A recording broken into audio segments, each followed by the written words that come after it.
This one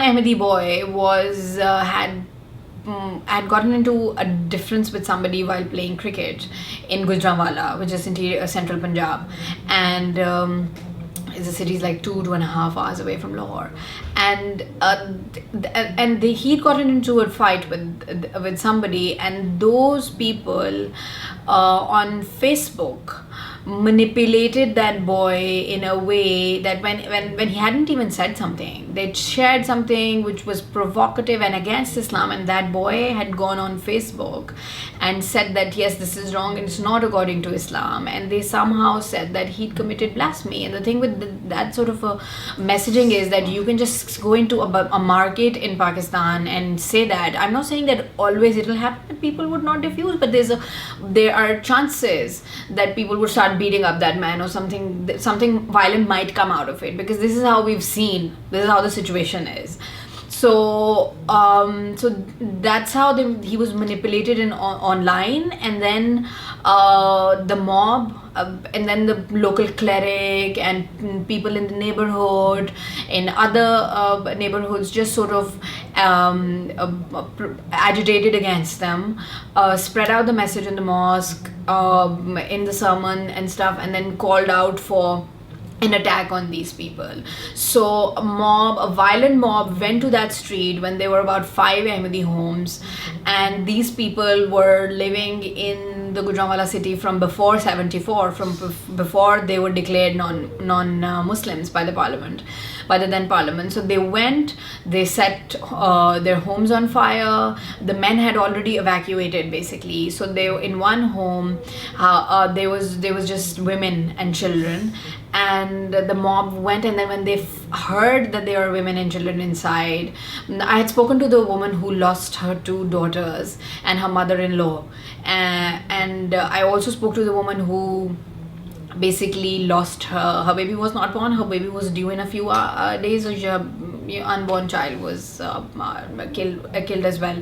So the mob went, and when they found out that people are inside, they were saying, we have to kill them, and they started cussing at them, and they were trying to, so what they did was they locked everything and made sure that they don't go out, and and they had set that house on fire because they wanted them to die inside, and as we know that there were 3 deaths and 1 of an unborn child, so 4 actually. So that's what happened, and then nobody came to their rescue. No, basically no. The police was outside, and I had spoken to some people from the community who said that the police said that we cannot really do anything about it, and this is what the police does.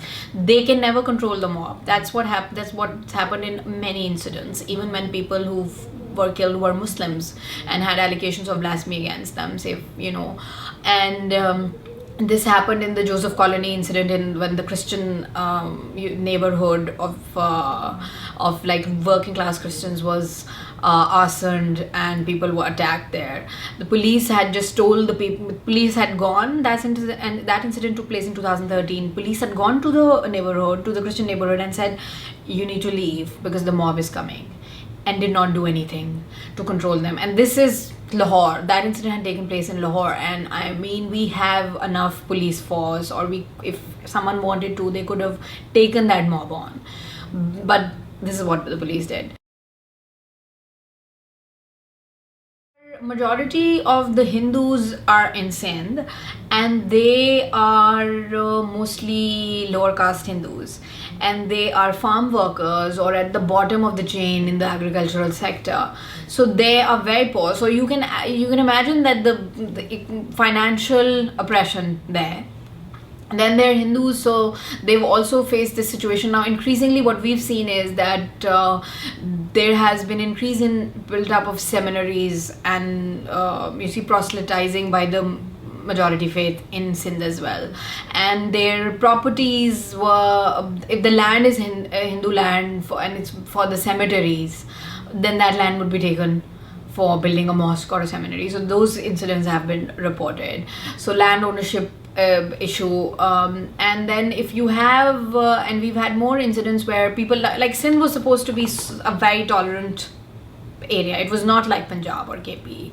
It was much more tolerant. People lived together for so long and they were very close with each other. Now it's not the same.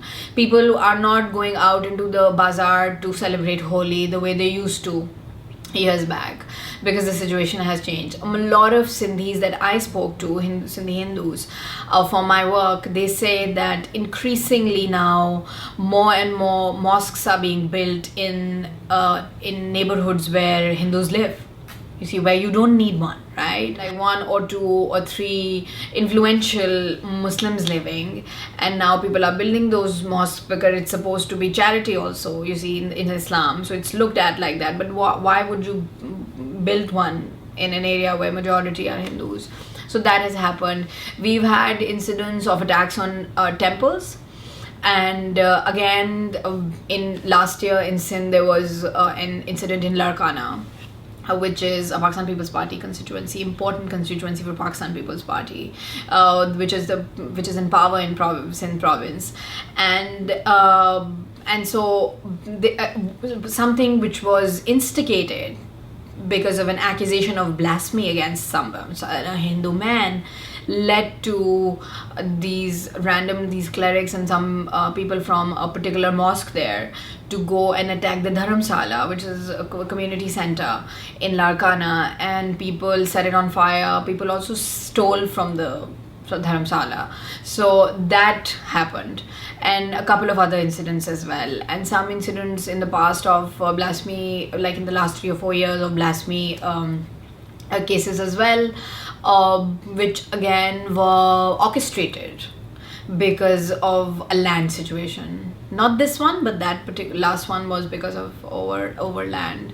So that's what's happening with Hindus. We have had increasing cases reported of forced marriage, of forced conversions, and of forced marriages as well, and that's on the rise. And then abductions as well, because but abductions are mostly happening with the poorest of the Hindus. So which Haris we call them in Sindhi, who are farm workers, landless farm workers, and so abductions in that situation, the thing is that whoever is more powerful, not always the landlord, not always the feudal lord, but whoever is in that chain and has any power in the area can would go and abduct a young Hindu girl, and then there is no recourse for the family to follow. And in some cases where they have followed up on the cases, there has been pressure on the family or on the judiciary, and they cannot do anything, or sometimes they are colluding with the police. These girls are married off or they are killed? What happens? No, they are married off. In forced, this is what happens in forced conversions. Yes, there are some cases of marriage by choice as well, but in those situations, the conversion situation is really tricky, right? Why is there is this mechanism in some parts of Sindh? There is this mechanism in place where it's so easy to go and just, like, for a 14-year-old girl or 15-year-old girl to go and just get converted. You see, so that is a tricky ground as to why this is happening. And the Hindu community has said that if the certificate of conversion comes from the judge of the area, from the session judge, then they will accept it. So they're asking for some sort of a procedure that does not make it very easy for any man to just take a girl with him and convert her and get married to her. So that but of course there's no recourse, because there's no one's getting back to them on that. So that's sort of a discrimination. Then there's a problem with Hindu marriage laws as well. People have been trying to get those passed, and so these are some of the cases that Hindus are facing. As far as Christians are concerned, against the most oppressed, not integrated in the society, the poorest of the poor. And other than blasphemy cases, they're just vulnerable because they're economically vulnerable as well. And if anyone wants to manipulate them, they can just either trap them in a blasphemy case as well, or just there's no recourse for them. Who would they go to? There's not enough legal help available. And so this is how it is with the Christian community as well. We've had in 2000, and I'll give you the example of Johannabad. Recently there were two bombings in Johanabad at churches, targeting churches, which were terrorist attacks. And after the bombings, the Christian people protested. They came out on the streets and were trying to protest against it. And there was an incident in which two men from the majority faith were lynched, and as a result they died. There is no investigation no clear-cut investigation into what exactly happened, because the way the story was picked up and reported was that it's just the fact that they were two innocent men and the Christian mob came and then they picked them up and they were beating them and killed them. So there is no clear-cut investigation what exactly happened, right? And if those two men were because there is a story behind what the Christian community are saying as well, not officially but unofficially. So whatever happened. And then the way the story was reported was that there was no sympathy for the blast. The mainstream press just picked up the lynching story and turned the Christians who had just suffered that immense blow in their churches. It became about the lynching and they became the villains. And there was a very unequal, of course, the reporting was unfair, unethical, very biased. Then the interior minister went on television and spoke about that as well, against the Christian community and what had happened. Then the province chief minister, brother of the prime minister, only went to visit the homes of the two Muslim men who were killed, and not from anyone from the Christian community. Basically, all these give a really bad image. Then the Christian people who were in the hospitals, not all of them, but some of them have reported that the doctors were really horrible to them and were biased against them, treated them really bad, said horrible things to them, and that you kill two Muslims. It's just this really, it's like generating a mass hysteria, right? And then what happened that following that, the Punjab police went on this profiling spree in the Johanabad area and the nearby Christian neighborhood. All people who are either domestic workers or who are on like menial jobs somewhere, work in factories as contractual labor, most of them, right?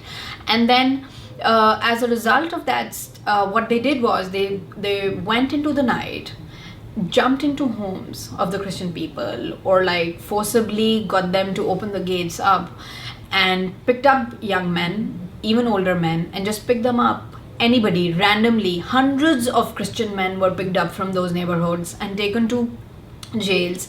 And the families in most of the situation for weeks did not know where the men were, which jails were they in. They were not allowed to meet them. The picked up men were detained, of course, illegally by the police, were tortured, and very few of them were released. And then the Christian Church, Catholic board, seniors from the community worked with the other human rights advocates and the Punjab government and tried to get them to leave some of them, release them.